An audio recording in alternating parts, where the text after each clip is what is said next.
Welcome to the Veil of Truth, your gateway to uncovering hidden insights and illuminating mysteries. I'm thrilled you've joined our global community. Whether you're watching from a bustling city skyline or a quiet countryside, we're glad you're here. Globe showing Europe, Africa, so tell me, where are you tuning in from today? Chapter 1, The Unusual Journey. Hercule Poirot was not, by his own admission, a man fond of buses. They were, in his opinion, noisy contraptions, jostling their passengers about in a most undignified fashion, and entirely lacking in that order and refinement which he so valued. A railway carriage could be made tolerable, one could arrange one's suitcase precisely, fold one's newspaper to the correct angle, and observe fellow travelers without the constant interruptions of drafts and halts. But a country bus! Ah, quelle horreur! Yet it was precisely on such a vehicle that Poirot now found himself, seated neatly and rather stiffly upon a green leather bench, his patent leather shoes glistening even in the dim morning light. He had chosen, quite deliberately, to embark upon this experiment in rustic travel. For once, he told himself, he would abandon taxis and private cars, and instead taste la vie ordinaire of the English countryside. His doctor had encouraged gentle excursions, and Poirot had a fondness for new observations. People, after all, revealed themselves most clearly when they believed themselves to be unobserved. The bus in question stood waiting at the modest square of Stotford, a sleepy village of crooked chimneys and weather-beaten cottages. The driver, a broad-shouldered man in a cap, leaned against the bonnet smoking, while the conductor fussed about with tickets and change. It was market day in Penbury, and the bus, though not large, promised to be well occupied. Poirot, ever punctual, had arrived 10 minutes early, and thus had the leisure to observe his fellow passengers as they climbed aboard. First came Mr. Greaves, a farmer with shoulders like a plough-horse and boots that deposited generous clods of earth upon the step. His weathered face bore the mark of long days in the fields, and he carried beneath his arm a sack that gave off the unmistakable aroma of turnips. Behind him fluttered Miss Dalton, a thin woman in a dark coat, her expression anxious, her gloved hands clutching a worn satchel. Her spectacles slipped continually down her nose, and Poirot noted the smudge of ink upon her cuff. A governess or teacher, he murmured to himself, noting the telltale signs of one accustomed to papers and pens. Next came a figure of contrast, Mr. Collins, a stout, cheerful fellow with a red face and a booming laugh.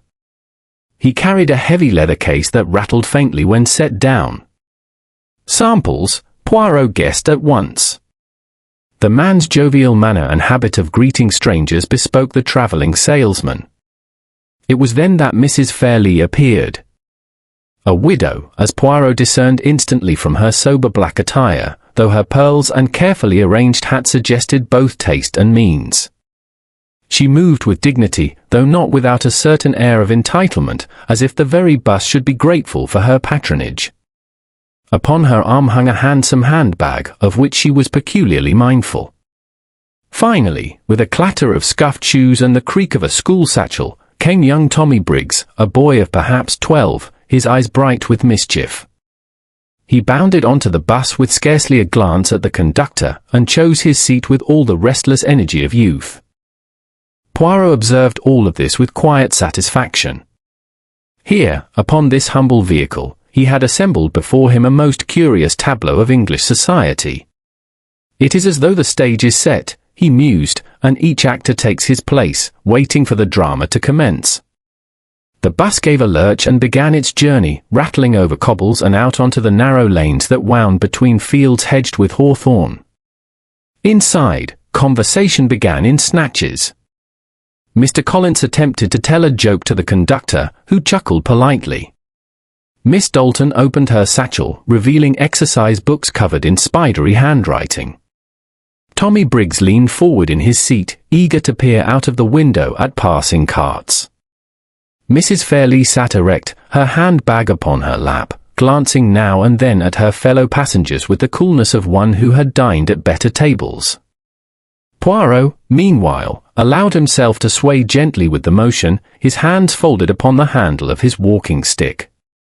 He listened, he observed. Small details did not escape him: the mud upon Mr. Greaves's boots, still damp as if from an early morning field, the faint perfume that clung to Mrs. Fairlier's gloves, the salesman's case, heavy enough to suggest a false compartment, the ink-stained fingertips of Miss Dalton, betraying nervous fidgets. It was when the bus rounded a sharp bend, sending passengers clutching at the seats, that the first exclamation rang out. "Oh! Oh, my purse, my purse!" All eyes turned at once to Mrs. Fairlie. She was pale, her hands trembling as she clutched her handbag open for all to see. "It was here," she cried. "I swear it was here when I boarded. My leather purse, brown, with a clasp, gone."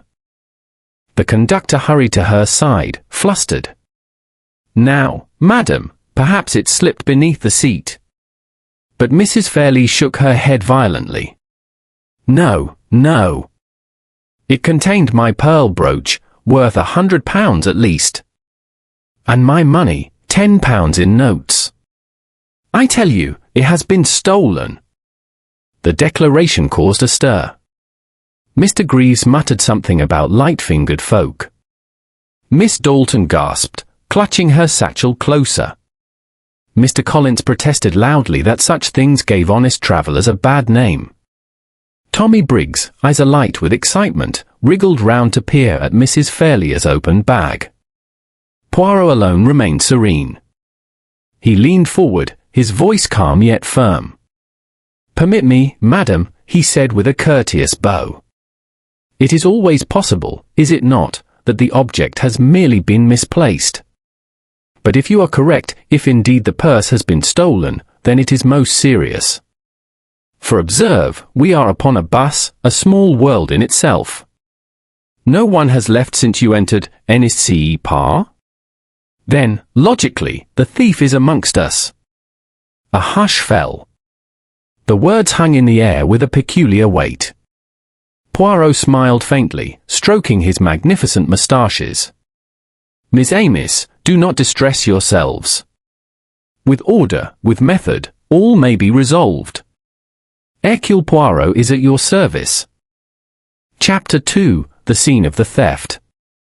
The bus gave a sudden jolt as the driver braked sharply at Mrs. Fairlier's outcry. Dust rose from the floorboards and a chicken in a wicker cage at the back gave an indignant squawk. The passengers stared, wide-eyed, as though the air itself had been pierced by the widow's sharp voice. "My purse!" Mrs. Fairlie repeated, her tone trembling between outrage and fear. "It is gone, stolen!" She thrust her handbag forward, its clasp gaping, its contents pitifully sparse. A lace handkerchief, a powder compact, a single coin lay in the depths. Nothing more. The conductor, a harried young man with thinning hair, hurried to her side, his ticket puncher jangling from his belt. Now, madam, let's not be hasty. Likely it slid under the seat, or rolled about with the jolting. Let me just..." But Mrs. Fairlie snapped the bag shut. "It was here when I boarded. I paid my fare from it not 15 minutes ago. And now, gone. A purse with a pearl brooch worth £100 and 10 in notes. Stolen under my very nose." Her words seemed to chill the air. The bus driver twisted round in his seat, cap pushed back, and said gruffly, "Shall I stop the bus, George?" Yes, stop at once," cried Mrs. Fairlie. Poirot rose with the smallest of bows. "If I may, my friends.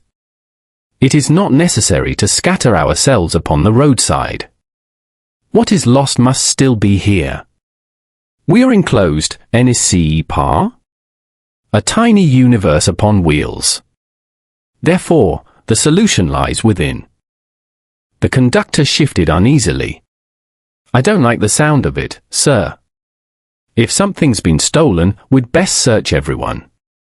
That's the way." A murmur rippled through the passengers. "You'll not be searching me?"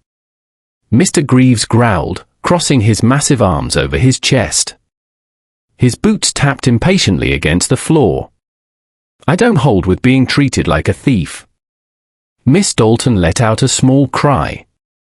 Oh, but surely, if it clears us all of suspicion, it is only fair. Her pale hands tightened on her satchel until her knuckles whitened. Fair, echoed Mr. Collins, his joviality cracking to reveal indignation. I'll not have my case rummaged through in public like a common criminal's. What would my clients say if they knew?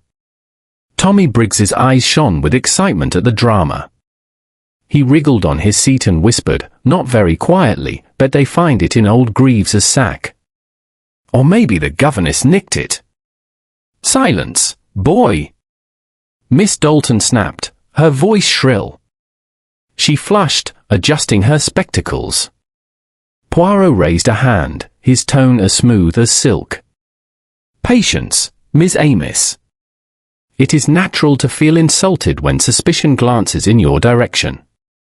But remember, suspicion is not guilt. The little grey cells must first do their work. To leap blindly into searching bags and sacks will only create confusion. Let us proceed with method." Mrs. Fairlie gave a dramatic sigh, pressing a gloved hand to her brow. "If only the authorities were here. Scotland Yard would know how to deal with such people." Poirot inclined his head. "Be assured, Madame, Hercule Poirot is no stranger to such matters. If you will allow me, I shall make the preliminary observations." The widow looked him up and down, clearly uncertain whether this small, immaculate foreign gentleman could be of assistance. Yet something in Poirot's quiet authority stilled her protest. "Very well," she said, sinking back into her seat. "But time is of the essence. A thief must not be permitted to triumph." Poirot smiled faintly. "Indeed, madam. And he shall not." He began with the most obvious measures. Bending carefully, Poirot examined the floor beneath Mrs. Fairlie's seat. He brushed aside the fringe of her umbrella, tapped lightly along the worn wood, and retrieved a scattering of crumbs and dust, but no purse. He then stooped beneath the seat in front, his keen eyes flicking from one shadowed corner to the next. Nothing. Rising, he addressed the driver. "Monsieur, if you please, keep the bus stationary until I give word. It is important that no one leave." The driver shrugged but nodded. "As you say, sir." Poirot straightened his cuffs, then turned to the passengers.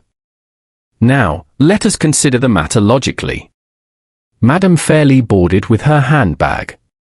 She paid her fare with a pound note, is that not so, Monsieur Conductor?" The young man nodded. "Yes, sir. I remember it. She took it from a brown leather purse." Poirot inclined his head. "Excellent. And since then, no one has alighted. Therefore, if the purse is gone, it has either been misplaced within the bus, or," he paused, letting the silence weigh heavily, "taken."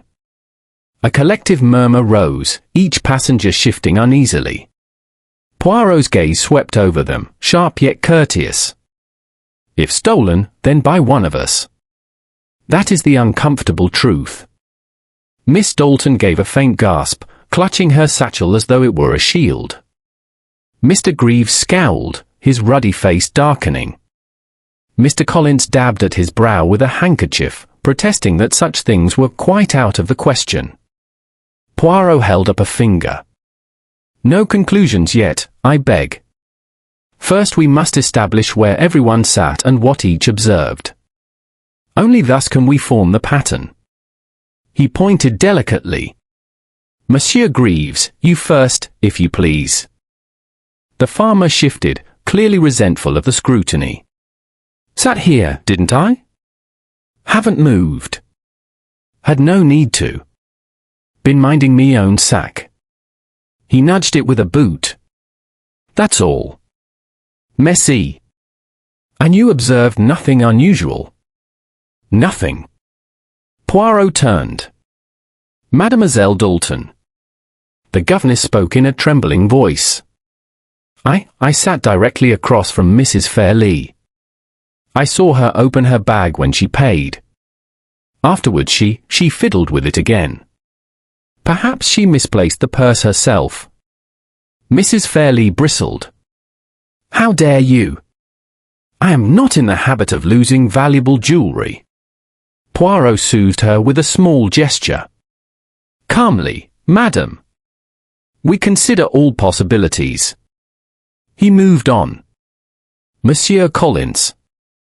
The salesman puffed out his chest. "I was at the front, sir, telling George here a funny story. Didn't take my eyes off him until the lady shrieked. You can ask him yourself." The conductor gave a reluctant nod. "That's true enough. He was going on about some saucepans. And young Monsieur Briggs." Poirot's gaze softened as it fell on the boy. Tommy grinned, swinging his legs. "Didn't see a thing, sir. Was looking out the window most of the time. Cows and fields and such. But I bet it's in someone's pocket now." "Indeed," murmured Poirot, his moustaches twitching. "A useful imagination, mon petit. Sometimes it is the child who notices most." Mrs. Fairlie interjected sharply. "This is all very well, but while we talk the thief sits there smiling to himself." "Perhaps," Poirot agreed. "But perhaps not smiling, madam. Perhaps very nervous indeed." He paused, letting his eyes rest upon each passenger in turn. How they shifted, fidgeted, avoided his gaze. Small things, yet in small things the truth revealed itself. At last he sat down, folding his hands with precision. "Very well. We have taken the first step. Now we proceed to seek the tiny details, the overlooked trifles, which will reveal the truth. For remember, Miss Amos, the thief has not vanished into thin air. He sits among us still." The bus, silent save for the ticking of the engine, seemed suddenly smaller, more claustrophobic. And upon every face, from the boy's eager grin to the widow's indignation, Poirot saw the shadow of unease. Chapter 3. The Passengers. The bus stood at a halt in the lane, the hedgerows close about them, their autumn leaves stirring in the breeze. Inside, the air was thick with tension, for every man, woman, and child aboard had been, by implication, accused. A purse had vanished, and unless Mrs. Fairlie was utterly mistaken, which she stoutly denied, then one of them was a thief. Poirot sat with perfect composure, his gloved hands folded neatly upon his walking stick. His eyes travelled from face to face, considering, weighing. Each passenger was, to the casual eye, an ordinary English traveller. Yet Poirot knew that beneath the surface of ordinary lives lay motives, secrets, impulses, and sometimes, temptation. "Miss Amos," he said, breaking the heavy silence, "it is now necessary to acquaint ourselves with one another more fully. Let us, as you English say, put our cards upon the table. Each of you will tell me who you are, whence you travel, and for what purpose. It is a small matter, mais ui? In such exchanges, clarity is born." His gaze alighted first upon the burly farmer. Mr. Greaves shifted in his seat, his expression sour. "Name's Greaves. Farms on the edge of Stopford. I take this bus every market day, same as ever. Got turnips in the sack, nothing more. I don't fancy being put through an inquisition for it." Poirot inclined his head. "Nevertheless, monsieur, the facts are required. You carry money today?" Greaves grunted. "A shilling or two, enough for a pint after the market. Nothing to tempt a thief." Poirot noted the bluntness of the man's manner, the guarded way he rested one boot upon his sack as though it were more precious than he would admit. Yet the mud upon his trousers was genuine, and his hands bore the ingrained soil of honest labour. He turned to the woman opposite, the nervous governess. Miss Dalton cleared her throat. "I am employed at the Penbury Preparatory School. I had been tutoring late last night and missed my usual train, so I am obliged to take this bus. I carry nothing of value, only my pupils' exercise books." She held up her satchel, clasped so tightly that her knuckles gleamed white. Poirot's eyes rested a moment upon the ink stains at her fingertips, the faint smudge upon her spectacles. "Merci, mademoiselle." "And you noticed, you say, Madame Fairlie adjusting her bag more than once?"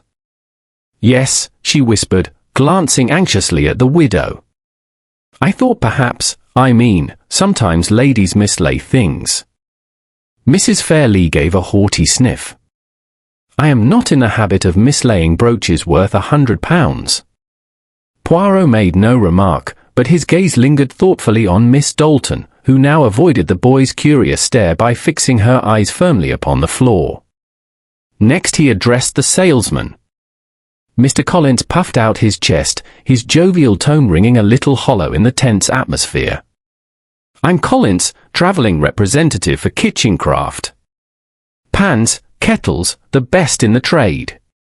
I've samples here in my case, nothing to interest a thief, unless he's fond of frying eggs. I tell you, sir, I've built my career on trust and goodwill. I'd not stoop to picking a lady's purse." Poirot smiled gently. "Bien, sir, monsieur. Yet you travel with a large case, heavy enough, I think, to conceal more than kitchen pans." Collins's red face darkened.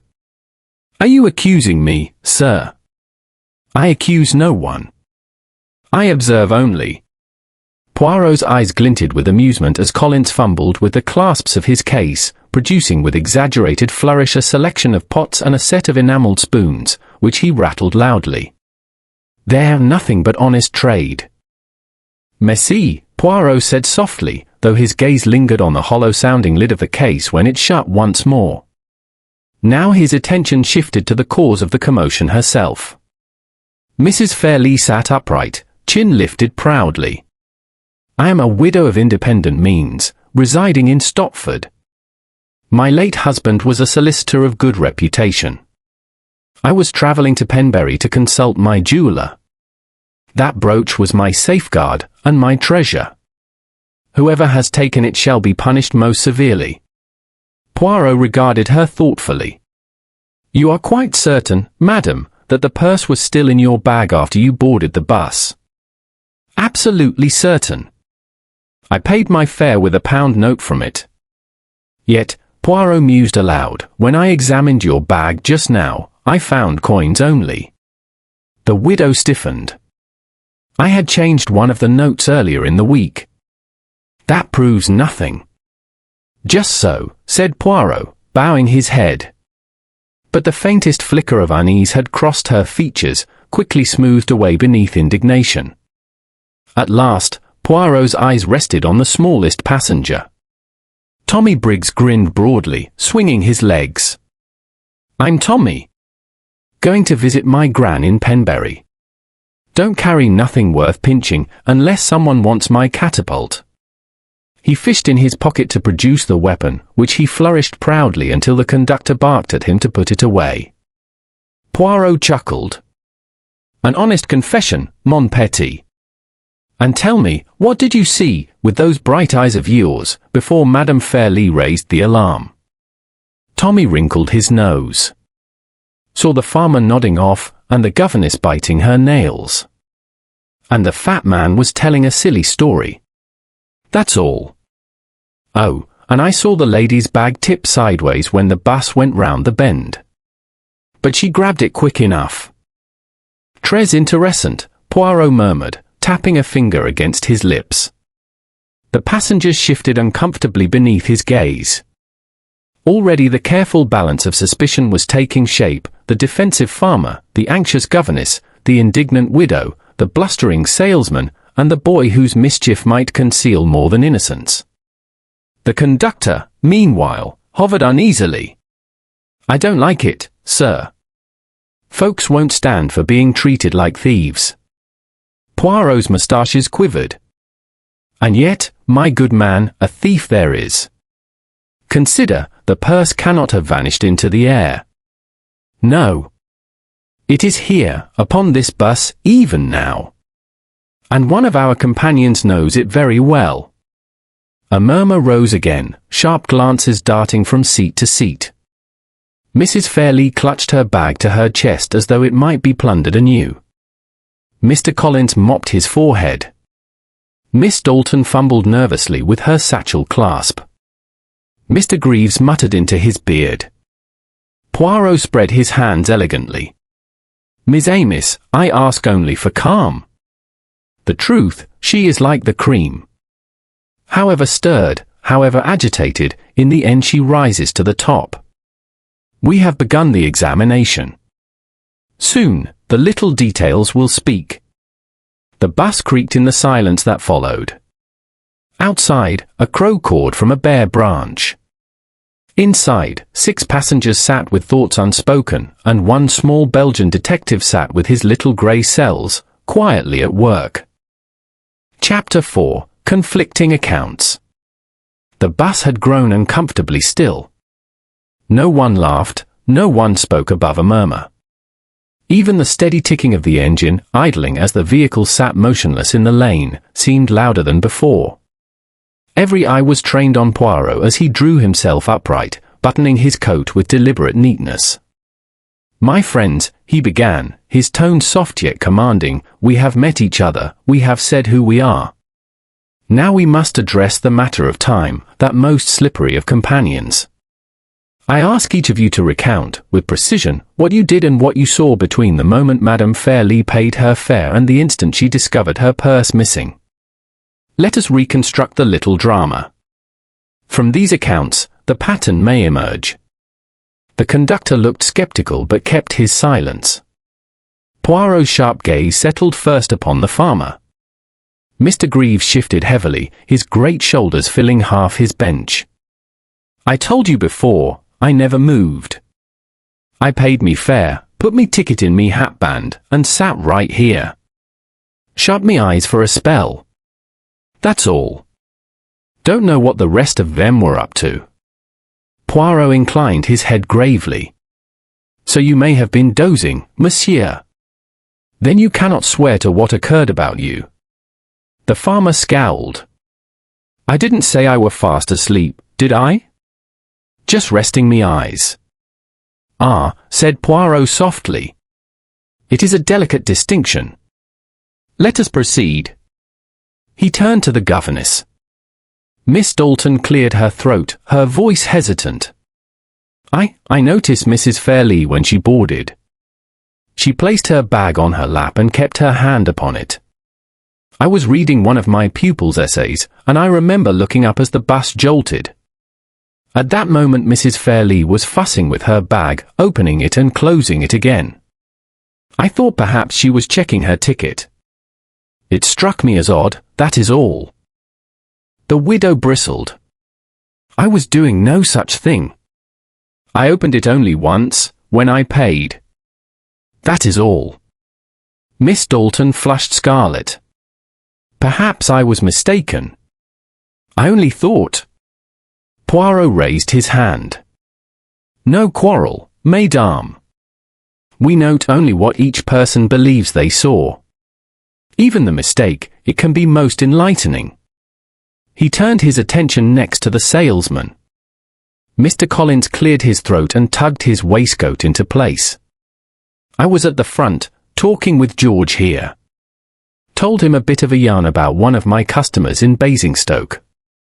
He'll tell you the same. The conductor nodded. That's right. He never shut up. Collins chuckled heartily, though the sound rang hollow.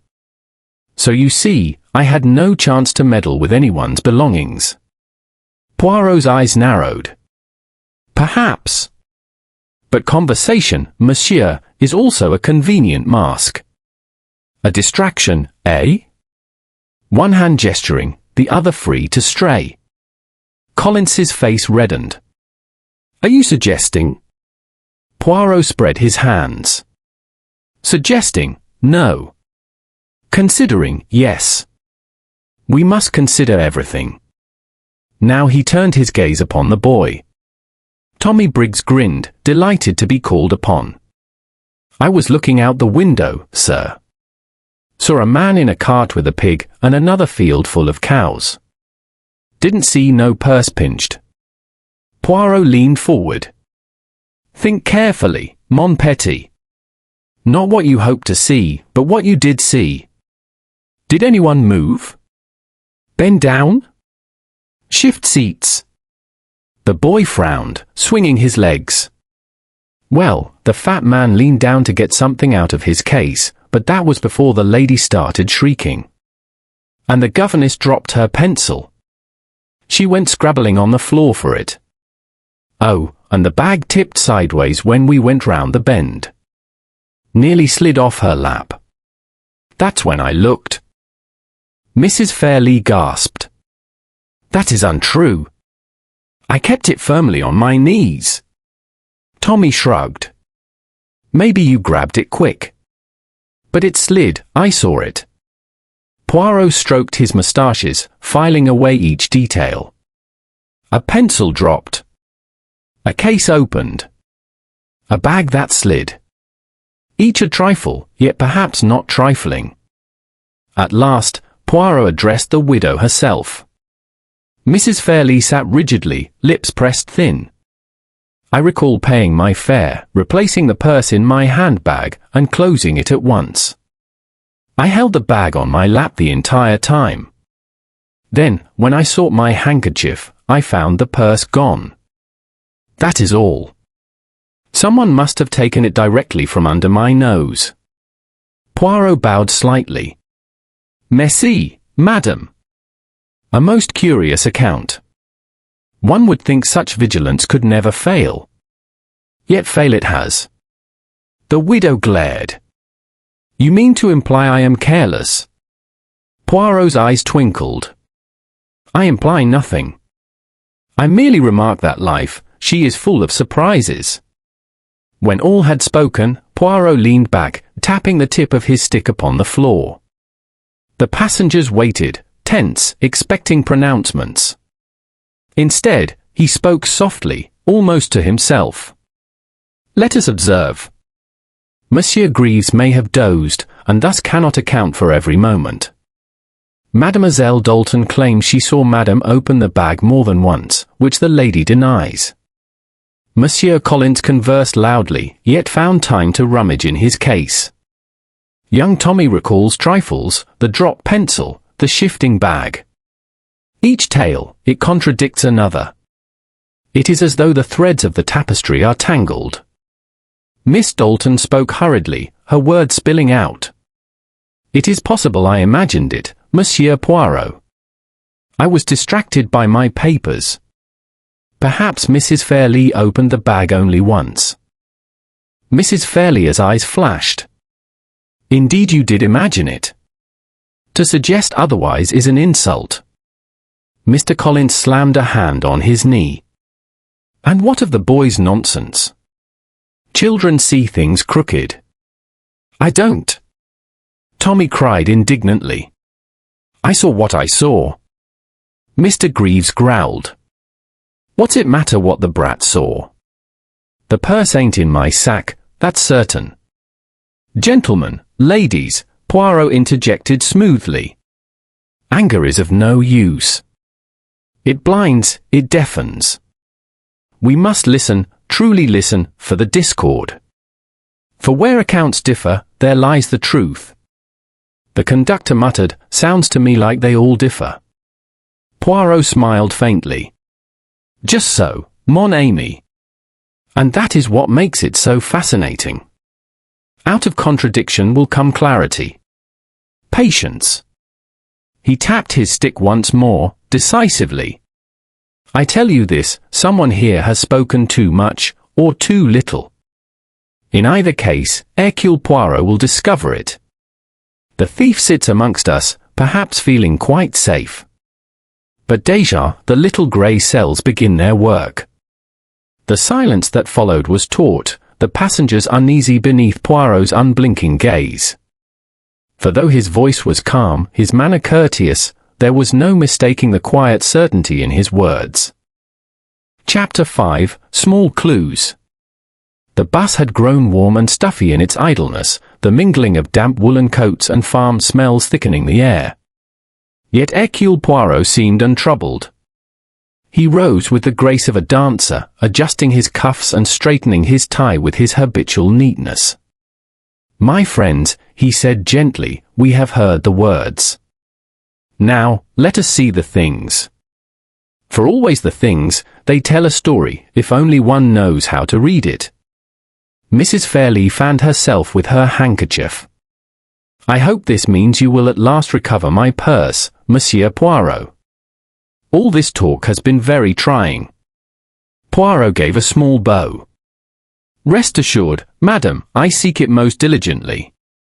He moved to the widow's seat, bending low to examine the floor. The passengers watched in tense silence as he ran his gloved fingers lightly along the boards. Dust clung to his fingertips, but among the grey motes his sharp eye caught something more, a small scrap of dark fabric, scarcely larger than a fingernail. He plucked it delicately between thumb and forefinger, holding it to the light. "Aha," he murmured. "What have we here?" "Velvet, I think. Very soft. Yet what place has velvet upon the floor of a country bus?" The passengers craned their necks. Miss Dalton's eyes flickered downward as though instinctively searching her own attire, but her coat was of plain wool. Mr. Collins shook his head, muttering, "Velvet? On a bus floor? Odd thing indeed." Poirot slipped the scrap into a small envelope, producing it from an inner pocket as though he had known he would need it. Every trifling clue, it must be preserved. One never knows which will speak. He straightened and moved to the rail beside Mrs. Fairlie's seat, a brass bar polished by years of hands clutching as the bus jolted along rough lanes. Poirot bent low, peering with almost comical intensity. Then he tapped the bar with his fingernail. "Regardez, mes amis. Here is a smudge. Not of earth, nor of grease. It is darker, softer. As though a gloved hand pressed here, leaving a faint stain." The conductor squinted. "Looks like nothing more than dirt to me." Poirot smiled. "Dirt, yes. But the dirt, she has a character. It is not the mud of Monsieur Greaves's boots, nor the dust of the road. It is more like, how do you say? Ink. A trace of ink, rubbed by a finger." Miss Dalton gave a small start, clutching her satchel. "Ink? But why should that matter?" Poirot's gaze rested upon her, serene but unblinking. "Why indeed, mademoiselle? It is a question most interesting." Her eyes dropped at once, and she fumbled with the clasp of her bag. Poirot, without remarking further, turned his attention to the luggage. "Monsieur Collins, you have shown us the contents of your case. But if you would permit, the bottom, perhaps? It sounded most curious when you closed it." The salesman flushed crimson. "A mere quirk of the make, sir. These sample cases are double-lined, that's all. Nothing sinister about it." Poirot tapped the lid gently. The hollow ring was unmistakable. "Indeed. And yet such a space could conceal many things, purses, perhaps, or brooches. But we are not yet ready, I think, to reveal its secrets." "Patience." Collins mopped his brow furiously. "You may examine it to your heart's content, sir. I have nothing to hide." Poirot inclined his head. "Later, perhaps. For now, I observe only." He moved next to Miss Dalton's satchel. "Mademoiselle, if you will indulge me. You say it contains only the books of your pupils. Might we see them?" She hesitated, her fingers trembling on the clasp. "It is nothing of interest. Mere school essays." "Ah, but to Hercule Poirot, everything is of interest." "Permit me, I beg." With reluctance she opened the satchel. Indeed, a sheaf of exercise books tumbled out, their covers scribbled with childish handwriting. Beneath them, however, Poirot's eye caught the outline of something bulky, wrapped in paper. "And this?" he asked softly. Miss Dalton's face flushed crimson. It is my lunch. A meat pie." Poirot's lips curved in a small smile. "Ah, the practical English lunch. Forgive me, mademoiselle." He did not press the point, but carefully returned the books to their place. Yet the faintest furrow marked his brow as he withdrew his hand. Mrs. Fairlie let out an impatient sigh. "This is intolerable. Do you mean to suggest that one of us is hiding my purse in plain sight?" Poirot bowed. "But of course, madam. Where else would it be? The thief could not throw it from the window, nor pass it unseen. No, it is here, concealed. And concealment, it is an art most imperfect. Always the traces remain." He returned to his seat, smoothing his moustaches. His little grey cells were stirring, fitting scraps of velvet and smudges of ink into the pattern. But outwardly he appeared calm, almost indifferent. The passengers, however, were far from calm. Mr. Greaves muttered darkly about foreign nonsense. Collins fussed with his cuffs, trying too hard to look unconcerned. Miss Dalton's hand shook as she gathered her books. Tommy Briggs leaned forward eagerly, whispering to his neighbour, "Bet it's in the fat man's case. Or maybe the schoolteacher's bag." Poirot caught the boy's eye and smiled. "Perhaps, mon petit. But remember, the obvious, it is often the false. The truth, she is a shy creature. She hides where none think to look." He folded his hands. "Now we have our small clues. A velvet scrap, an inky smudge, a satchel too tightly clasped, a case that rings hollow. Each is a piece of the puzzle. Soon, they will align. And when they do, the thief will stand revealed." The silence that followed was thick with unease. For each passenger knew, with sudden clarity, that Poirot's little grey cells were closing in, and that the walls of the bus were too narrow to escape. Chapter 6: Red Herrings. The bus had been standing idle so long that a thin mist was beginning to creep across the hedgerows outside. The driver muttered about wasted time, but Poirot raised a hand. "Patience, monsieur. A little delay now will save greater trouble later." The passengers stirred restlessly. Uneasy glances darted from one to another, each suspecting, each resenting suspicion. Poirot, immaculate and serene, allowed the silence to stretch before he spoke. "My friends," he said, "we have observed the small things, the velvet, the smudge, the curious satchel, the hollow case. Now, let us see what they mean. We begin with Monsieur Collins, perhaps." The salesman looked up sharply, colour rising in his cheeks. "Me? What of me?" Poirot gestured lightly to the case at his feet. "That, monsieur, is a most ingenious article. Hollow, concealed. A convenient hiding place, eh?" Collins sputtered, "I told you, it's the way they're made. For fitting larger pans, that's all. You think I'd stoop to stealing a lady's purse? Me, who earns an honest living on the road?" "Nevertheless," Poirot said smoothly, "we must look." The case was hauled onto the aisle seat and unclasped. Collins fumbled nervously with the lining, producing trays of utensils, frying pans, gleaming ladles, enamel plates. Poirot examined each with meticulous care, tapping the false bottom with his knuckles. At last he withdrew a small screwdriver from his pocket and prized open the lining. The passengers held their breath. Inside lay nothing. Only the wooden panel, innocent as could be. Poirot closed it with a delicate snap. "ABN, monsieur, your indignation is justified. Here is no purse." Collins let out a gusty sigh of relief, mopping his brow with his handkerchief. "You see? I told you so. Pure slander, that's what this is." Mrs. Fairlie sniffed. "I should hardly call it slander. It was the obvious place." Collins turned scarlet. "Obvious? To hide a purse among saucepans? Ridiculous." Poirot smiled faintly. "Perhaps. But one must eliminate all possibilities.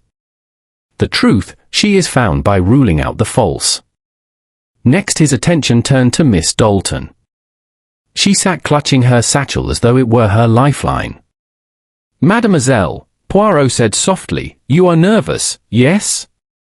You clasp your bag so tightly, as though afraid of discovery." Her eyes widened. "I have nothing to hide." "Then you will not object if we examine it more closely, eh?" She hesitated, then opened the satchel once more. The pile of exercise books tumbled out, along with a paper packet tied with string. Poirot untied it carefully, revealing a homely meat pie, wrapped in greaseproof paper. The aroma of onion and beef filled the bus. "There," Miss Dalton said breathlessly. "My lunch." "Nothing more." Poirot replaced it with a small bow. "I apologize, mademoiselle. The suspicion, it is most unpleasant. But necessary." She blinked behind her spectacles. "I suppose so. But I resent it all the same. Resentment is natural. But the innocent, they survive it." All eyes now turned to the boy, who grinned mischievously under the scrutiny. "And you, mon petit Tommy," Poirot said kindly. "Have you perhaps taken a souvenir, eh? A boy's mischief, no more." Tommy shook his head vigorously. "I wouldn't." "Well, I did pick up a halfpenny just now, but that's all." The conductor confirmed it with a frown. "Snatched it off the floor, cheeky little beggar." Poirot chuckled. "A thief of pennies, but not of purses. No, the child is guilty of curiosity only." Tommy wriggled proudly. "Told you so." Mrs. Fairlie sat back with an air of triumph. "You see, Monsieur Poirot? All this chasing shadows has come to nothing. Meanwhile, my brooch is still missing." "Pardon, madam," Poirot corrected gently. "Not nothing. Each shadow tells us something. Consider, Monsieur Collins is eliminated. Mademoiselle Dalton's satchel contains no purse. The boy is guilty only of childish pilfering. So, where does that leave us?" Her eyes narrowed. "It leaves us with suspicion falling where it ought never to fall, upon me. Are you daring to suggest I would invent such a theft?" Poirot's gaze lingered on her. "It is one possibility among many. Forgive me, madam, but the truth must not be afraid of questions." She drew herself up, outrage quivering in every line. "This is monstrous. I tell you I was robbed, and you dare to insinuate." "Not insinuate, madam. Only explore. Remember, the thief must conceal not only the purse, but also their motive. Perhaps it was desperation, perhaps opportunity. Or perhaps something more subtle still." The bus had become a cauldron of tension. Grease muttered darkly that he'd had enough of foreign detectives and their tricks. Collins grumbled about wasted time. Miss Dalton dabbed nervously at her forehead. Mrs. Fairlie glared like an offended queen. Poirot, however, sat serene, his fingertips pressed together. "Do you not see, Miss Amis? Each clue, she misleads. The hollow case, empty. The satchel, innocent. The boy's mischief, trivial. These are red herrings, designed to divert us. The thief is clever, OUI, but Hercule Poirot, he is clever also." He rose, pacing the narrow aisle with surprising grace. "What is theft? It is not merely the act of taking. It is concealment. Where, then, is concealment most perfect? Not in hollow boxes, nor paper packets, nor boys' pockets. None. It is where none thinks to look. There, the purse awaits discovery. The passengers exchanged uneasy glances. No one spoke. The very timbers of the bus seemed to creak beneath the weight of his words. Poirot returned to his seat, his face calm, his moustaches resplendent. Patience, Miss Amos. The truth approaches. The red herrings, they are cleared away. Soon we shall see the fish itself. And in that charged silence, every passenger felt the invisible net tightening, and wondered, with a sudden chill, whose turn it would be to be caught. Chapter 7. Gathering Threads. At last the driver, muttering impatiently, started the engine once more. The bus jolted into motion, and the misty countryside resumed its steady parade past the windows. Yet inside, the air was taut as a bowstring. No laughter, no casual talk, only the tense shifting of passengers, each enclosed in their private dread. Poirot sat near the centre of the aisle, his eyes half closed, fingers lightly tapping the silver head of his cane. To an onlooker he might have seemed drowsy, lulled by the hum of the engine. But in truth, his little grey cells were whirring at the speed of the pistons, sifting and resifting the evidence. He spoke suddenly, without opening his eyes. Consider, Miss Amos. The purse, she vanishes. But where does she go? Not out of the window. Not beneath the seat, for I have looked. Not in the hollow case, nor in the satchel, nor in the boys' pockets. And yet, vanish she does. What does this tell us? No one answered. The steady droning of the bus made the silence heavier still. Poirot opened his eyes, glancing from face to face. It tells us, he said softly, that the thief has chosen the boldest hiding place of all, a place where suspicion is least expected. Mrs. Fairlie gave an audible sniff. You are repeating yourself, Monsieur Poirot. If you mean to suggest that I, the victim, am the guilty party, I shall. Calm as vouse, madam, Poirot interrupted, raising a hand. I accuse no one, yet. I merely observe. The farmer, Mr. Greaves, shifted heavily on his bench. Seems to me you're doing more talking than finding. If you ask me, best things to search us all proper. Empty every pocket. That'd settle it. Poirot inclined his head. Ah, the thorough English approach, the turning out of pockets. But alas, monsieur, it is too crude. You see, the thief is not merely cunning, he is also proud. To hide a thing well, that is his vanity. If I conduct such a search, he will already have made ready. We will find nothing. The farmer grunted. Then we'll never get nowhere. On the contrary, said Poirot smoothly. We are getting everywhere. We have removed the false scents. Now, let us watch the behaviour, OUI. The bus lurched round a corner, throwing the passengers slightly to one side. Miss Dalton gave a small cry as her satchel slid from her lap.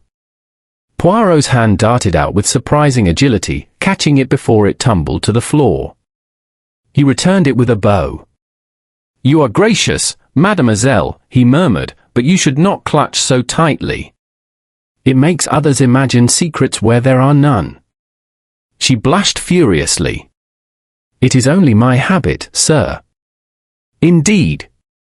Habits reveal much. Poirot leaned back, watching. A small smile touched his lips. He had seen more than enough, not of the bag, but of the governess's reaction. The salesman tried to lighten the atmosphere with a nervous chuckle. All this mystery over a missing purse. If it weren't for the lady's jewels, one might almost laugh. Eh, George? The conductor grunted. I'm not laughing. Poirot turned his head. It is curious, Monsieur Collins. You jest now, but earlier you were most indignant. One mood, then another. A salesman must adjust himself quickly, yes? But in truth, when a man changes his tone so often, it is because he conceals uneasiness. Collins flushed. Uneasiness? I'm only tired of being suspected, that's all. Poirot's eyes glinted. My's OUI. And yet you are still uneasy. The salesman lapsed into silence, fiddling with the clasp of his case. Tommy Briggs, restless with the tension, pressed his nose to the window. There's Penbury Church Tower, I can see it. We're almost there. Poirot bent toward him with gentle interest. Tell me, mon petit, when the lady found her purse missing, what did you notice? Not the purse, the people. Tommy scrunched his face. Well, the fat man swore. The lady cried out. The teacher dropped her pencil. The salesman stopped talking. And you, sir, you looked at everyone like you knew already. Poirot chuckled softly. Très observant. A fine detective you may become. The boy beamed. The other shifted uncomfortably. The road narrowed, flanked by high hedges. The bus slowed, its timbers creaking. Poirot seized the pause. My friends, we approach Penbury. Soon we shall part. But before that moment, I will ask you a little question. He stood, bracing himself with one hand upon the brass rail. His voice dropped, intimate yet commanding. Why velvet? Eh? Who here wears velvet?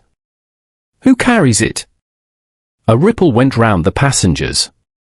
They glanced at one another in puzzlement. None was dressed in velvet.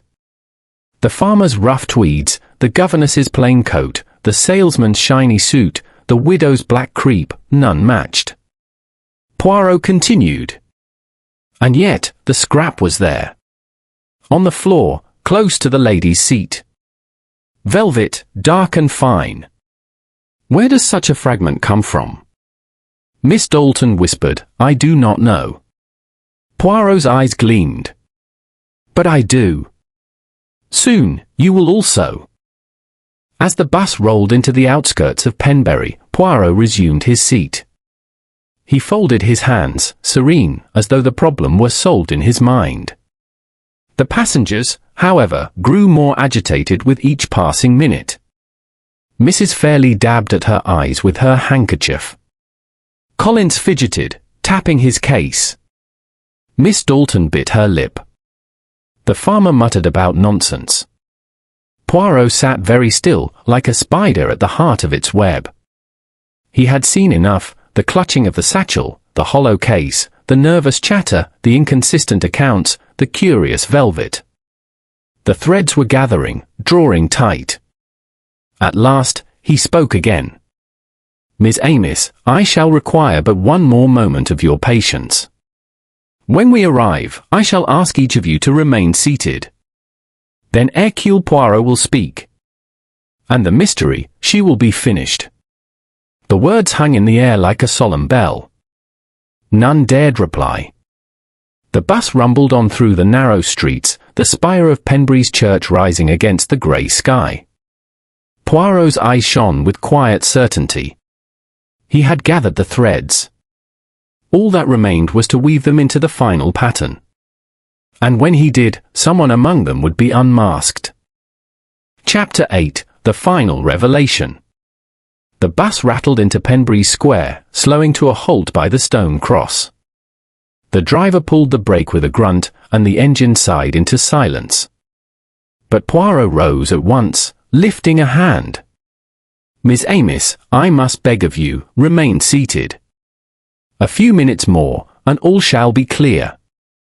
There was muttering, uneasy shifting, but no one disobeyed. Each passenger sat frozen, their faces pale in the dim light. The air seemed to throb with suspense. Poirot moved to the center of the aisle, his little frame radiating authority. He smoothed his moustache, tapped the silver head of his cane, and began. You recall, do you not, that Madame Fairlie placed her purse in her handbag after paying her fare? A short time later, she sought her handkerchief, and lo, the purse was gone. We have searched the floor, the luggage, the pockets, and yet we do not find it. So, either it has left the bus, which it could not, or it is still here, cunningly hidden. Voila, the problem. He let his gaze drift slowly from face to face, savoring the silence. Now, we consider the clues. First, the velvet scrap. A curious thing, yes? None of you wears velvet. And yet it was found by the lady's seat. Where does it come from? Mrs. Fairlie gave a sharp cry. Not from me. My gown is crepe. Poirot inclined his head. Just so, madam. And Monsieur Collins, his suit is of a cheap serge. Monsieur Greaves, in tweed. Mademoiselle Dalton, in wool. Only one thing upon this bus is lined with velvet, Madame Fairlie's own handbag. All eyes turned to her. She clutched it instinctively to her lap, lips parted. Poirot continued, it is common, is it not, to line such a bag with velvet, that jewellery may rest within without scratching. A fragment from the lining, torn, perhaps, when something was hurriedly thrust inside, was left upon the floor. Voila! A ripple of astonishment passed down the aisle. Mrs. Fairlie gasped. But that proves nothing. My bag was rifled, not the other way about. Poirot raised a finger. Ah, but we must also consider the smudge upon the brass rail. It was not earth, not grease, but ink. Where did that ink come from? Mademoiselle Dalton, you carry the essays of your pupils, each written in fresh ink. And when you dropped your pencil and bent to retrieve it, I believe your satchel brushed the rail. Thus, the stain. This, too, is innocent. Miss Dalton let out a trembling sigh of relief. Now, Poirot went on, observe the psychology. Monsieur Collins spoke loudly to the conductor, drawing attention to himself, as though to say, see, I am occupied, I cannot be guilty. A maneuver most transparent. Yet when pressed, his case revealed nothing. A red herring. Collins bristled, but Poirot silenced him with a glance. Monsieur Greaves claimed he merely dozed. But in truth, he saw more than he admitted. Why the denial? Because, my friends, to confess he watched would invite suspicion. He preferred to appear blind. Another red herring. The farmer growled under his breath but said nothing.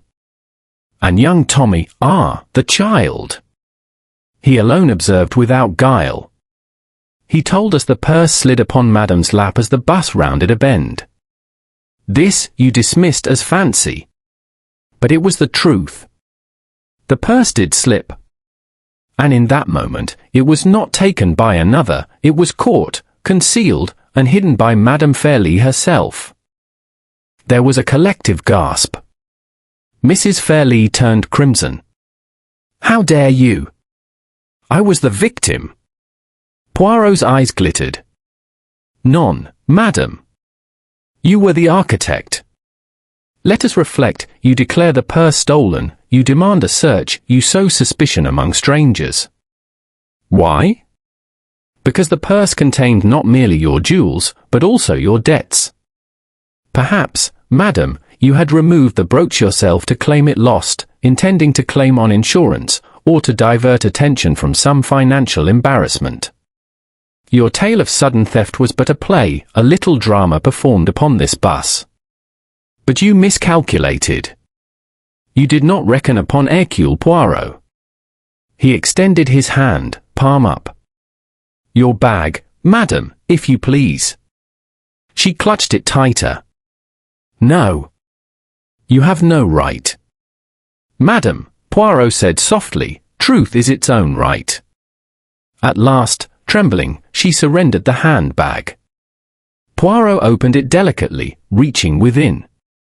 He drew out a crumpled velvet lining, and from its folds produced the missing purse. And within, the glitter of a pearl brooch. A murmur of shock filled the bus. Miss Dalton covered her mouth. Colin swore under his breath. Even the farmer let out a low whistle. Poirot held the purse aloft. Behold! The missing treasure, never lost, only hidden.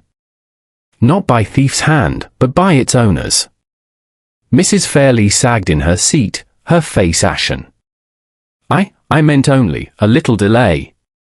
To frighten the conductor into taking more care. I never intended. None, madam, Poirot said gently, you intended to deceive. The motives, they are your own. But the method, that was clumsy. Too clumsy for Hercule Poirot.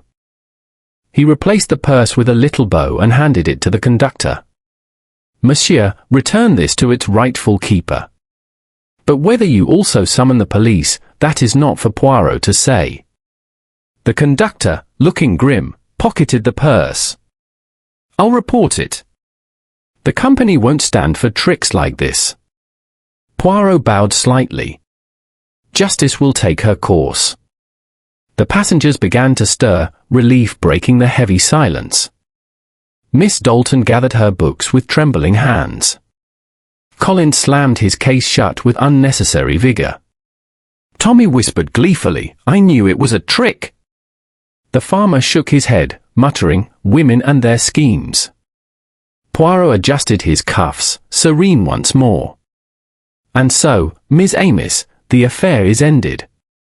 You have seen how small things, a scrap of velvet, a smudge of ink, a boy's sharp eyes, can unravel the grand deception. Such is the beauty of order, of method. The truth, she always rises. He stepped down from the bus, his patent leather shoes gleaming on the cobbles of Penbury. Behind him, voices buzzed with wonder and admiration, but he walked on calmly, moustaches resplendent, cane tapping lightly at his side. For Hercule Poirot, another little mystery had been solved. And the world, once again, was set neatly to rights.